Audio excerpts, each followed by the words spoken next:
Good evening and welcome back mga kamista at good morning po sa inyong lahat dyan at sa lahat po ng mga bagong nanonood sa atin sa mga oras na ito. Welcome po sa ating channel na Mista at ako po ay nagpapasalamat sa inyong pagpasok sa ating channel ngayon at sana ay maibigan nyo ang ating munting vlog mga kamista. Ito po, meron na naman tayong bibigyan ng reaksyon at komentaryo sa mga oras na ito at tama po ang inyong nabasa. Na ito pong si dating Senator Bong Revilla ay binasahan po ng not guilty ng Sandigang Bayan sa 2 okasyon mga kamista. Nagulat kayo, not guilty. Binigyan ng not guilty plea ng Sandigang Bayan itong ating dating senador na si Senator Bong Revilla. Oops, wag muna kayong mag-react, wag muna kayong magalit at pakinggan nyo po muna ang ating explanation tungkol po sa bagay na ito. Kaya meron tayong reaction and comment section para ilagay po ninyo sa ating comment section kung ano man po yung inyong nasa isip. So mga kamista, ganito nga po yan.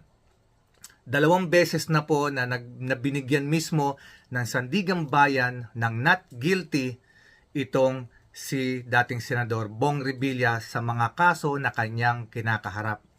Bakit nangyari ito? Okay, bago kayo magwala, ito ang explanation. So mga kamista, ganito yan.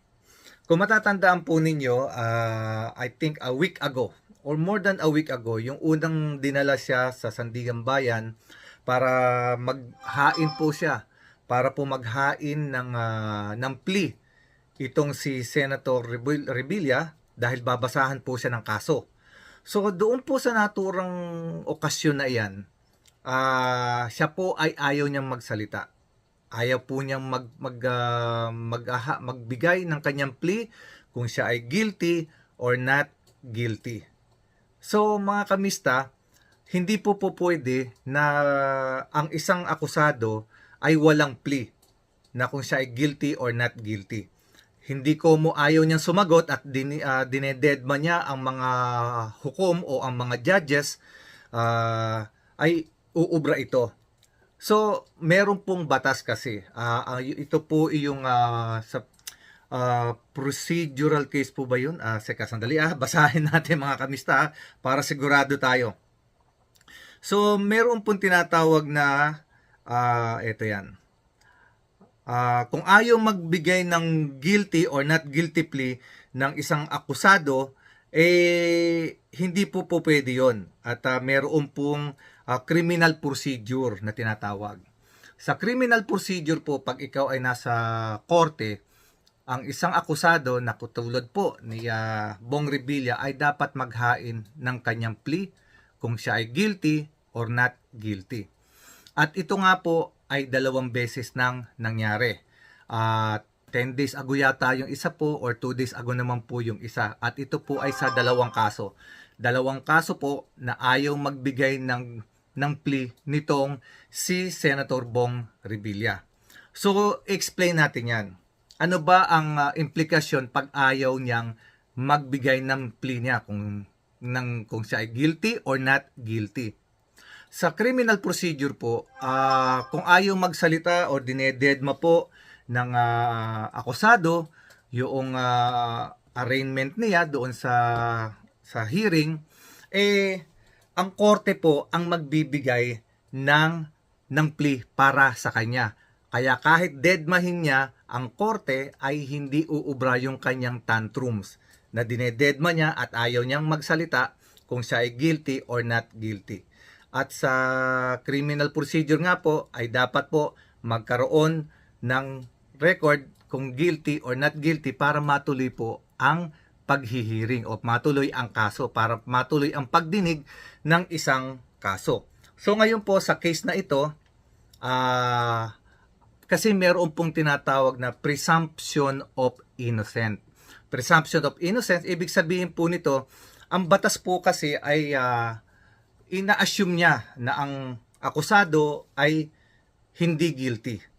So, ang ibibigay na plea ng Sandigang Bayan o nung naka-assign na judge kung ayaw sumagot ni dating Senador Bong Revilla ay not guilty plea. Ito po ay para magkaroon na ng record at makapagsimula na ng hearing. So mga kamista, 2 beses niyang ginawa ito sa Sandigan Bayan.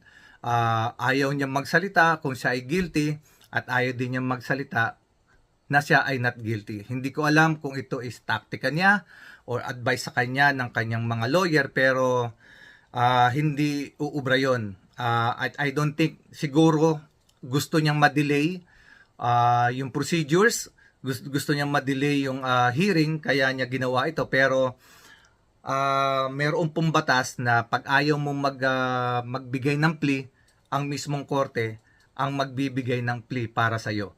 At sa sitwasyon nga po na ito, kahit 2 beses ginawa ni Bong Revilla na ayaw niya magsalita, tikom ang kanyang bibig at ayaw niya magbigay ng plea, ang Sandigan Bayan po ay nagbigay ng 2 not guilty plea para sa 2 kaso na kinakaharap ni Bong Revilla. At ano po ang mangyayari?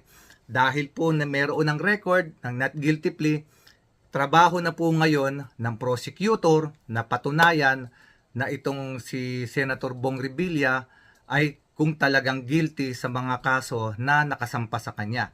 At gayon din naman, ang lawyer naman ni Bong Revilla ay haharapin naman ang prosecution na lawyer para ipagtanggol si Revilla at ipakita kung si Revilla, yung pagiging inosente ni Revilla sa mga charges na isinampa sa kanya ng Sandigan Bayan. So ngayon po, ito po yung labanan na ng mga lawyer, defense lawyer ni Bong Revilla at yung prosecution lawyer ng side ng gobyerno ng Sandigan Bayan para ipipresenta nila yung kanilang mga ebidensya sa isa't isa at titimbangin po iyan para malaman kung may kinalaman ba talaga si Bong Revilla sa kanyang mga kaso na kinakaharap ngayon.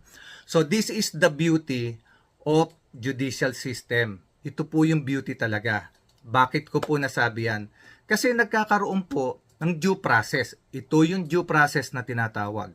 Ang due process ay maipresenta yung mga ebidensya na nagdidiin doon sa akusado. At ito ang trabaho ng prosecution. At gayon naman ang akusado sa panig ni Bong Revilla, ipipresenta naman nila kung ano man yung ebidensya nilang hawak, ipapakita nila roon para patunayan na siya ay inosente. So, ganyan po ang explanation kung bakit po mayroong 2 not guilty na ibinigay ang Sandigan Bayan dito sa 2 kaso na kinakaharap ni Bong Revilla. So, I hope naliwanagan kayo kasi yan po ang procedure. Hindi ibig sabihin na walang kasalanan si Bong Revilla. Because of the presumption of innocence, kailangan magbibigay ng plea mismo ang korte para sa kanya at para masimula na ang procedure at pagdinig sa kaso ni Bong Revilla. So I hope meron po kayong natutunan sa mga oras na ito at lagi po natin tatandaan, may mga opinion tayo, bilang mamamayan we have feelings, kagaya ko, ako ay nagagalit din naman sa bintang na ito na binigay kay Bong Revilla kasi yung pong ghost project po na tawag dito na sangkot si Bong Revilla ay doon po sa aking bayan sa Bulacan na masasabi natin na hindi tama kasi lumabas nga po itong ghost project at lumalabas na doon sa Pandi Bulacan ay may ginawa silang proyekto at yung pera po ay naibulsa. Apparently or allegedly ay naibulsa nga daw po nitong si Bong Revilla or apparently or allegedly ito pong pera na para do sa project na iyon sa Pandi Bulacan ay pinaghati-hatian po kabilang si Bong Revilla sa tumanggap ng pera yung po mismo kay Bonoan.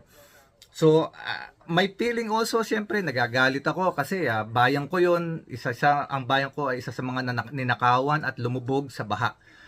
So kayo mga kamista, of course we have to respect the law.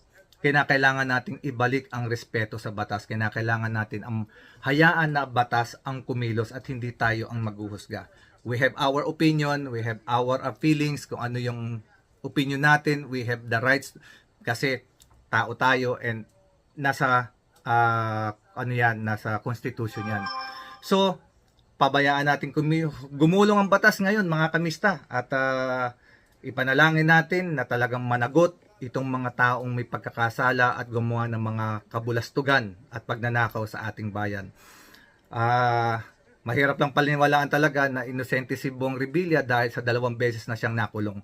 Kumbaga nagiging habitual, kumbaga kung nangyari na ito nung una, parang ang hirap ng paniwalaan pa mga kamista na siya nga ay hindi guilty at siya ay inosente. So, ganun po yun. Yan ang aking reaction. This is my personal reaction. Hindi ko siya ginajudge na guilty agad, pero based on the kwento at ebidensya na sinumpaang salaysay ng mga testigo laban sa kanya, ay lumalabas na siya ay may kinalaman talaga. So, it's up to his lawyer para para patunayan kung talagang wala siyang kasalanan. Pero I don't think so. Parang mabigat yata ang ebidensya. Mismong yung nag-abot ng pera ang nagturo sa kanya at tinuro na siya mismo ang tumanggap ng pera. At so directly yun pong affidavit ng taong ito ay sinumpaan, pinirmahan at notaryado na siya mismo ang itinuturo na tumanggap ng pera. So mga kamista, hanggang dito na lamang. I hope na may natutunan po kayo at kung meron po kayong komento o reaksyon, sa tingin po ba ninyo, guilty ba o not guilty si Bong Revilla? May comment section po tayo. I need your opinion. I need your reaction. Guilty ba or not guilty? Para sa inyo mga kamista, sa tingin nyo. Ako, ayoko na munang tignan. Ano sa palagay nyo? Hindi ako mapalagay. So mga kamista, hanggang dito na lamang. Maraming pong salamat and wag nyo pong kakalimutan yung ating advocacy. Meron na po tayong konting naipon na kita dito sa ating mga video. Panoorin nyo po sana lahat ng ating video. Tapusin nyo po pati mga ads.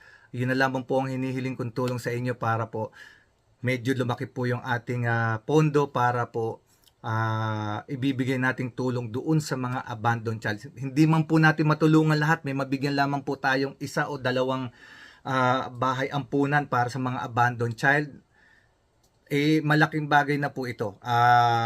Kung gaano man yung maibigay natin, ito po ay ibe-bless ni Lord para sa atin. At kayo po na nanood, ibe-bless din po kayo. Kung ang intention po ninyo sa panonood ay para madagdagan o yung kita ng ating channel para sa mga bata, i-bless po tayong lahat ng Panginoon.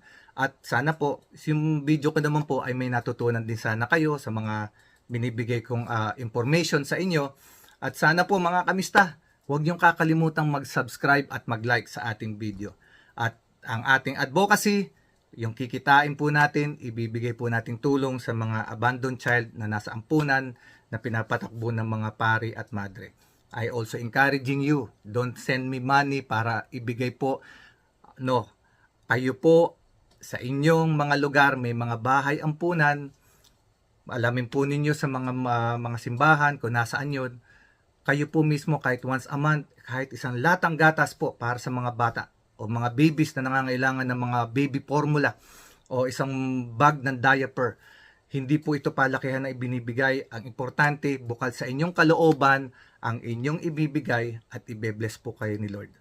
Na kay Lord po ang pagbabalik sa inyo ng biyaya at kasiyahan sa inyong mga puso. Lagi po nating tandaan, maging mabuti po tayo sa ating kapwa at maging mabuti po tayong Pilipino. Mahalin po natin ang ating sariling bayan. Huwag tayong sumama sa mga tao na ibinebenta ang ating bayan sa ibang lahi, na ipinagkakanulo ang ating kasarinlan sa ibang lahi. Manindigan tayo bilang isang Pilipino, bilang isang mabuting mamamayan at mabuting tao. So mga kamista, maraming pong salamat muli. God bless you all. Sa mga kapatid nating Muslim, Assalamualaikum. God bless us all. Hanggang sa muli po. Thank you so much.